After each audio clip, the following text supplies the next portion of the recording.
മലപ്പുറം കോട്ടൂർ പണിക്കർകുണ്ടിൽ ബുധനാഴ്ച പകലാണ് സംഭവമുണ്ടായത്. ഉമ്മയ്ക്കൊപ്പം മുറ്റത്ത് കളിക്കുകയായിരുന്ന 3 വയസ്സുകാരിയെയാണ് തെരുവുനായ ആക്രമിച്ചത്. പണിക്കർകുണ്ട് സ്വദേശി കറുത്തേടത്ത് സ്വാലിഹിന്റെ മകൾ ഫാത്തിമ സെന്ന മെഹക്കിന് നായയുടെ ആക്രമണത്തിൽ ഗുരുതര പരിക്കേറ്റു. കുഞ്ഞിന്റെ തലയിലും കഴുത്തിലും ചെവിക്കും ആഴത്തിലുള്ള മുറിവേറ്റിട്ടുണ്ട്. ആദ്യം മലപ്പുറം ബ്ലോക്ക് ആശുപത്രിയിൽ പ്രവേശിപ്പിച്ച കുഞ്ഞിനെ പിന്നീട് വിദഗ്ധ ചികിത്സയ്ക്കായി മഞ്ചേരി മെഡിക്കൽ കോളേജ് ആശുപത്രിയിലേക്ക് മാറ്റി. ബുധനാഴ്ച രാവിലെ കുഞ്ഞ് വീട്ടുമുറ്റത്തിരുന്ന് കളിക്കുകയായിരുന്നു. ഉമ്മ തൊട്ടപ്പുറത്തും നിൽക്കുന്നുണ്ട്.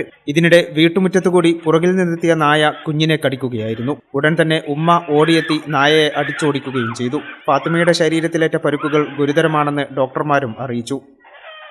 ഈ ചാനൽ ന്യൂസ് മലപ്പുറം.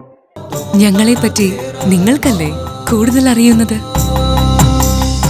പരിശുദ്ധിയുടെ സുവർണ പാരമ്പര്യം. Hayath golden diamonds, Valanchery.